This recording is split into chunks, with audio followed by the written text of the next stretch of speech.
नमस्कार मित्रों, मैं प्रभात कुमार बोल रहा हूँ मेरी मधुशाला मंच से। और जैसा कि जानते हैं ये सिलसिला चलते आ रहा है या सीरीज एक के बाद दूसरा आ रहा है, तो यह 7वां सीरीज है और इसके अंतर्गत मैं आप लोगों का स्वागत करता हूँ। आज मैं कुछ कविताएं पढ़ने जा रहा हूँ और कुछ इंटरेस्टिंग पोएम है।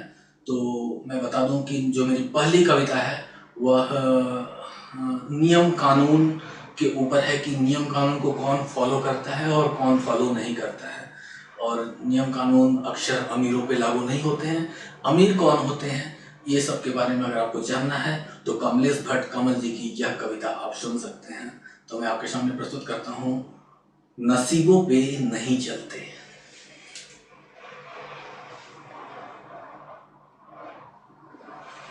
नसीबों पे नहीं चलते, नजीरों पर नहीं चलते, जो सचमुच में बड़े हैं वो लकीरों पर नहीं चलते। तो समझ रहे हैं, लकीर मतलब जो हमें कह कर दिया था कि तुम ऐसा काम करो, वो एग्जैक्टली वैसा काम नहीं करते, कुछ अलग काम करते, तो हो सकता है कि बड़े हो।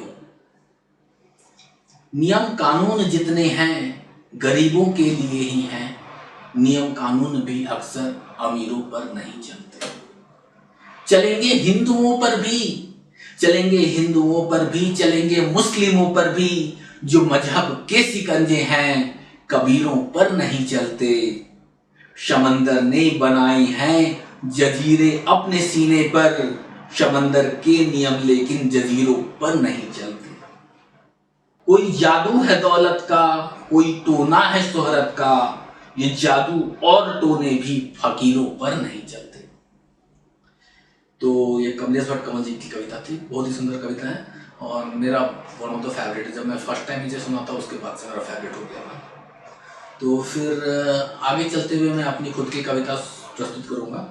तो उसमें है जो मैंने रिसेंटली लिखी है, करुणा, जो जिस प्रकार का कहर हमारे देश के ऊपर दूसरी लहर में लेकर के आया, तो उसके बाद कई जाने गई, कई लोगों का घर उजड़ गया और बहुत कुछ हुआ इस पूरे कायनात में।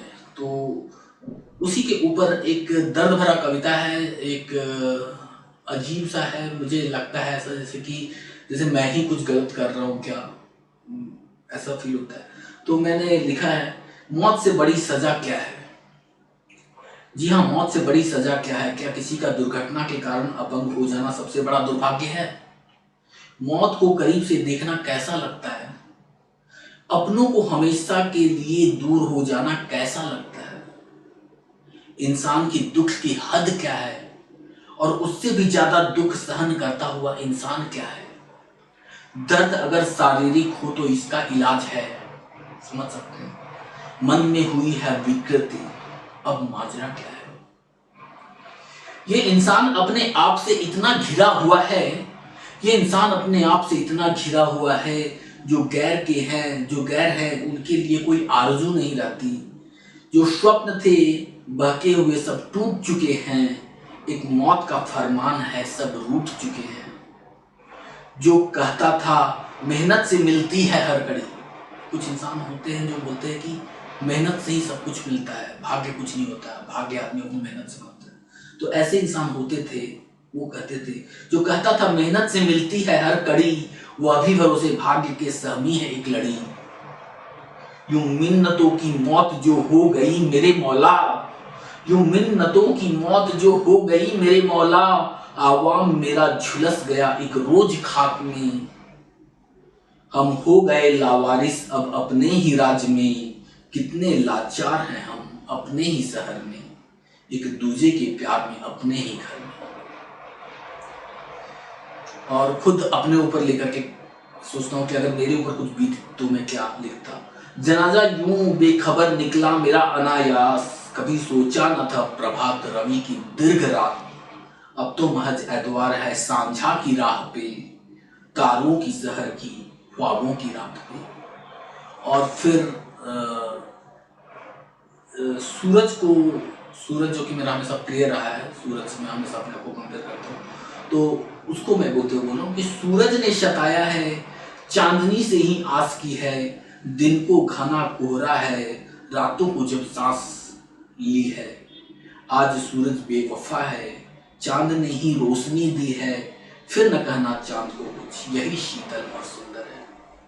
तो और इसके बाद मेरा तीसरा कविता है जिसमें मैं ये कविता जो था सो मैं जब 2019 में मैं गैंगटॉक और दार्जिलिंग गया था, तो पहाड़ियों के बीच में कई रात गुजारे थे।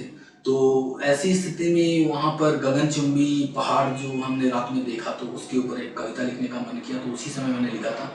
तो वहाँ पर जो होम ऑनर जो भी थे, तो वो लोग भी मेरी कविता पढ़ करके बहुत खुश हुए थे।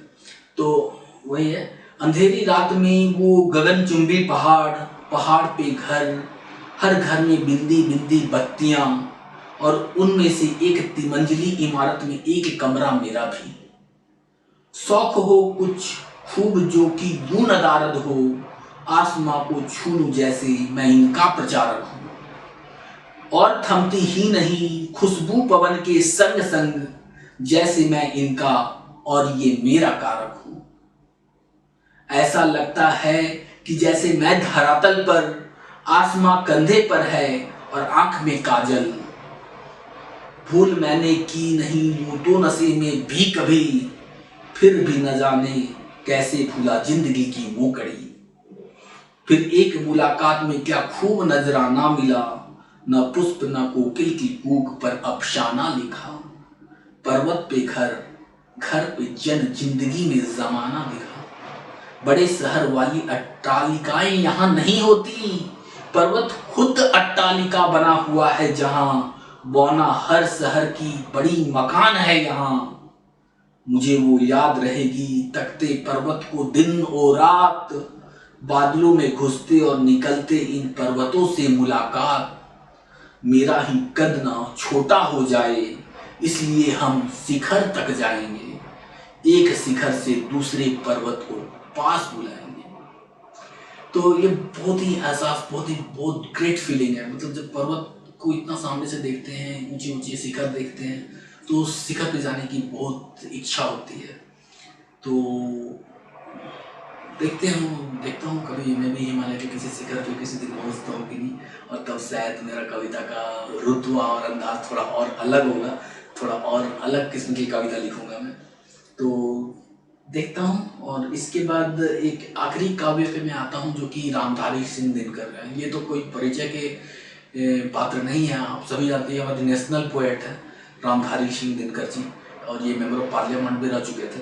तो मेंबर ऑफ पार्लियामेंट ये अपने काव्य कला के हुनर के कारण वहाँ तक पहुँचे थे, और इन्होंने नेहरू जी पर भी प्रश्न चिन्ह खड़ा किया था, जबकि नेहरू जी की पार्टी ही उन्हें लेकर के आई थी वहाँ पर, और नेहरू जी पर ही प्रश्न चिन्ह खड़ा कर दिया था जब चाइना वॉर हुआ था।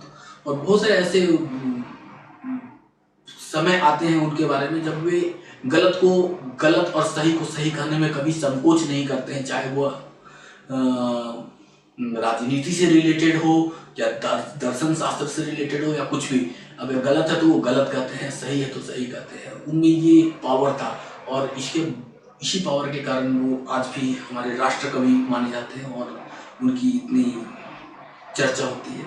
तो उनका एक और बहुत ही सुंदर काव्य है जो कि मैं अगले सेशन में सुनाऊंगा, और वो मेरा बहुत ही फेवरेट है। जब मैं क्लास 12 में था तब मैं पहली बार पढ़ा था वो काव्य, और तब से मेरा फेवरेट है वो। तो वो काव्य मैं अगले सेशन में पढ़ूंगा रामधारी सिंह दिनकर जी का।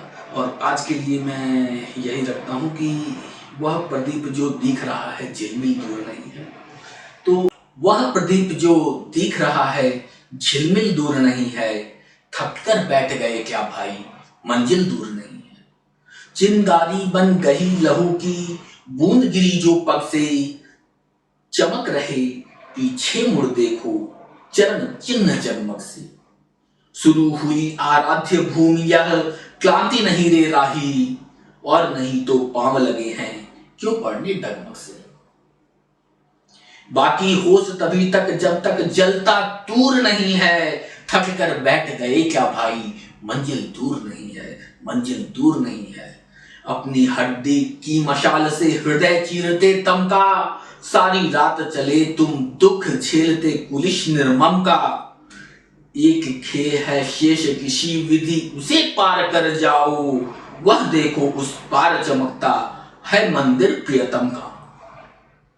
आकर इतना पास फिरे वह सच्चा सूर नहीं है, थक कर बैठ गए क्या भाई मंजिल दूर नहीं है। दिशा दीप्ति हो उठी प्राप्त कर पुण्य प्रकाश तुम्हारा, लिखा जा चुका है अनल अक्षरों में इतिहास तुम्हारा। जिस मिट्टी ने लहू पिया वह फूल खिलाएगी ही, अंबर पर घर बन छाएगा ही उच्छ्वास तुम्हारा। और अधिक ले जांच देवता इतना क्रूर नहीं है, थक कर बैठ गए क्या भाई मंजिल दूर नहीं है।